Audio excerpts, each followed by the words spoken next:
नमस्कार विद्यार्थी मित्रांनो, टॉप व्हिडिओज या यूट्यूब चॅनलमध्ये सर्वांचे स्वागत आहे।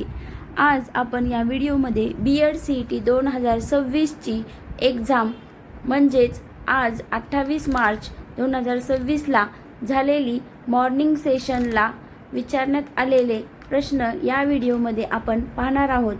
चॅनलवर नवीन असाल तर सबस्क्राइब करा, जेणेकरून आणखी उपयुक्त व्हिडिओ आपल्याला पाहण्यास मिळतील।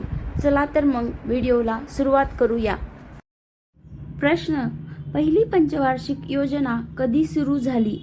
तर याचे उत्तर आहे पहिली पंचवार्षिक योजना 1 एप्रिल 1951 मध्ये सुरू झाली। तर यासाठीचे महत्त्वाचे मुद्दे पाहूया।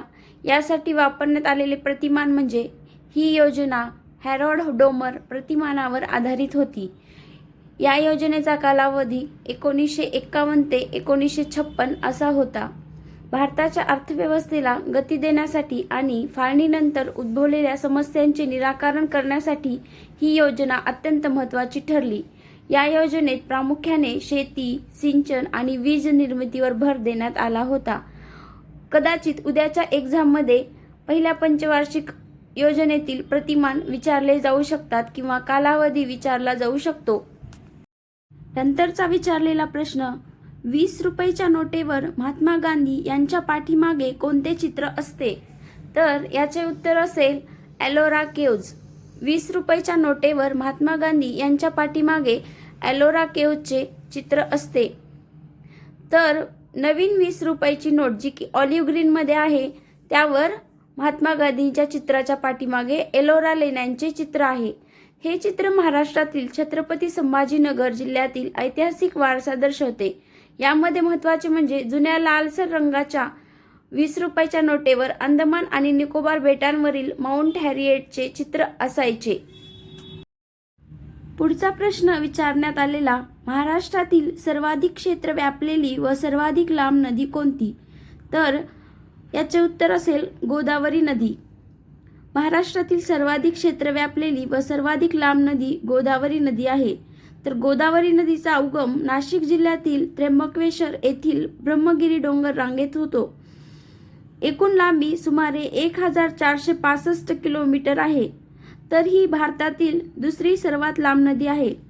याची महाराष्ट्रातील लांबी सुमारे 668 किलोमीटर। गोदावरीने महाराष्ट्राच्या एकूण भौगोलिक क्षेत्रापैकी सुमारे 49% क्षेत्र व्यापले आहे। यामुळे तिला दक्षिण गंगा किंवा वृद्ध गंगा असेही संबोधले जाते। कोणत्या नदीला दक्षिण गंगा किंवा वृद्ध गंगा संबोधतात असे सुद्धा क्वेश्चन विचारले जाऊ शकते। याच्या उपनद्या पूर्णा, प्रवरा, मांजरा, वैनगंगा, पैनगंगा आणि वर्धा ह्या आहेत किंवा एकूण लांबी विचारली जाऊ शकते। पुढचा प्रश्न, ओझोन कोणत्या थरात आढळतो? तर याचे उत्तर आहे स्थितंबर। ओझोन हा स्थितंबर थरात आढळतो। स्थितंबर म्हणजेच स्ट्रॅटोस्फिअर।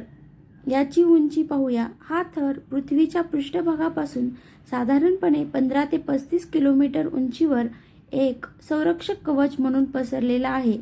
ओझोनचे कार्य काय? ओझोन थर सूर्यापासून येणारी घातक अतिनील किरणे शोषून घेतो, ज्यामुळे पृथ्वीवरील सजीवांचे त्वचेचा कर्करोग आणि इतर आजारांपासून रक्षण होते। पुढचा विचारण्यात आलेला प्रश्न, 2014 मध्ये शांततेचा नोबेल सर्वात लहान वयात कोणाला मिळाला? तर याचे उत्तर आहे मलाला युसुफझाई। 2014 मध्ये शांततेचा नोबेल सर्वात लहान वयात मलाला युसुफझाई यांना मिळाला होता। जेव्हा त्यांना हा पुरस्कार जाहीर झाला तेव्हा त्या केवळ 17 वर्षाच्या होत्या। त्या नोबेल पुरस्कार मिळवणाऱ्या जगातील सर्वात तरुण व्यक्ती आहेत। 2014चा हा शांततेचा नोबेल त्यांना भारताचे बालहक्क कार्यकर्ते कैलास सत्यार्थी यांच्यासोबत संयुक्तपणे देण्यात आला होता। यावरही प्रश्न विचारला जाऊ शकतो। याचे कारण म्हणजे मुलांच्या आणि तरुणांच्या दडपशाहीविरुद्ध त्यांनी केलेला संघर्ष आणि सर्व मुलांना शिक्षणाचा अधिकार मिळावा यासाठी केलेले प्रयत्न, याबद्दल हा सन्मान करण्यात आला। नंतर विचारण्यात आलेला प्रश्न, खालील शब्दांचा योग्य क्रम लावा। क्रम दिलेला आहे बिया, फुले, वनस्पती, फळे आणि झाड।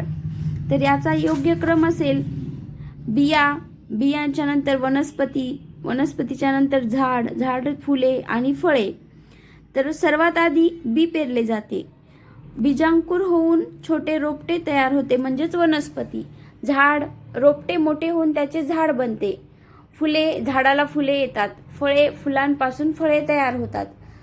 म्हणजेच बिया, वनस्पती, झाड, फुले, फळे असा याचा क्रम आहे.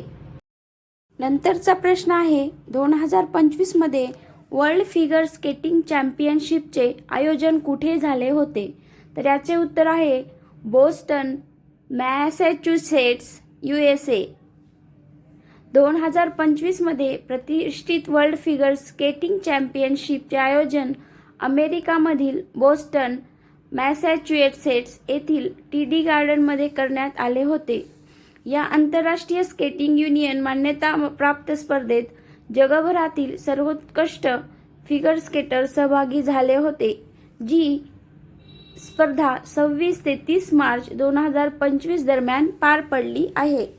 नंतर विचारण्यात आलेला प्रश्न आहे आशिया रग्बी U20 सेव्हन्स 2025 या स्पर्धेचे यजमानपद भारतामधील कोणत्या राज्याकडे आहे? तर याचे उत्तर आहे बिहार राज्याकडे आहे. यजमान शहर आहे राजगीर, बिहार. ठिकाण आहे राजगीर स्पोर्ट्स कॉम्प्लेक्स. याचा कालावधी आहे 9 आणि 10 ऑगस्ट 2025 दरम्यान आयोजित करण्यात आली होती. विशेषतः काय, बिहारमध्ये आयोजित होणारी ही पहिलीच आंतरराष्ट्रीय रग्बी स्पर्धा होती. शुभंकर काय, या स्पर्धेचा शुभंकर अशोक म्हणजे एक ससा हा होता, जो चपळता आणि वेगाचे प्रतीक आहे. हे लक्षात ठेवावे सर्वांनी. पुढचा प्रश्न आहे एका समूहात 60 लोक आहेत. त्यापैकी 25 लोकांना चहा आवडतो, 10 लोकांना कॉफी आवडते आणि 15 लोकांना दोन्ही म्हणजे चहा आणि कॉफी आवडते. चहा आणि कॉफी दोन्ही न आवडणाऱ्या लोकांची संख्या किती हे विचारले आहे. तर याचे उत्तर आहे 40 लोक. ते कसे आपण पाहूया. चहा किंवा कॉफी पिणारे पहिल्यांदा काढूया आपण. चहा किंवा कॉफी पिणारे बरोबर चहा अधिक कॉफी यांच्यातून दोन्ही वजा करायचे. चहा पिणारे आहेत 25, कॉफी पिणारे आहेत 10. मग 25 अधिक 10 वजा दोन्ही किती आहेत 15. तर याचे उत्तर होते 20 म्हणजे चहा किंवा कॉफी पिणारे 20. एकूण लोक आहेत 60. चहा व कॉफी न आवडणारे बरोबर 60 वजा 20 म्हणजे 40. म्हणून याचे उत्तर आहे 40 लोक आहेत जे की चहा आणि कॉफी दोन्ही न आवडणारे आहेत. पुढचा प्रश्न आहे NEP 2020 मध्ये कोणत्या वयोगटाचा समावेश करण्यात आला? तर NEP 2020 म्हणजेच राष्ट्रीय शैक्षणिक धोरण या घटकावरती प्रत्येक एक्झाममध्ये 4-5 क्वेश्चन विचारण्यात येतात. त्यामुळे याचा सर्वांनी अभ्यास करावा. याबद्दल डिटेल व्हिडिओ आपण पाहिलेला आहे, तो सर्वांनी पाहून घ्यावा. तर याचे उत्तर आहे 3 ते 6 वर्ष.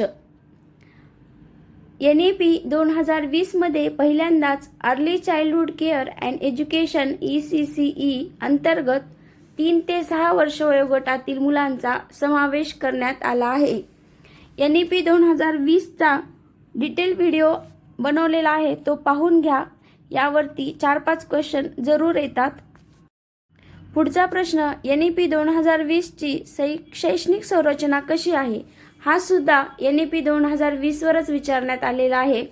याचे उत्तर आहे 5+3+3+4. तर आपण हे थोडक्यात पाहूया.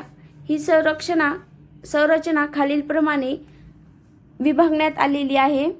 पायाभूत स्तर हा पहिला टप्पा आहे, तो आहे 5 वर्ष, वयोगट 3 ते 8 वर्षासाठी. याची रचना 3 वर्ष अंगणवाडी किंवा बालवाडी म्हणजेच प्री स्कूल आणि पुढची 2 वर्ष प्राथमिक शाळा म्हणजेच इयत्ता 1 ते 2. यासाठी खेळ आणि उपक्रमावर आधारित शिक्षण हे याचे स्वरूप आहे.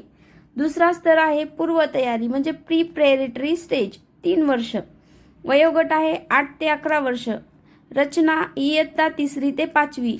यावर सुद्धा प्रश्न विचारला जाऊ शकतो उद्याच्या एक्झाममध्ये।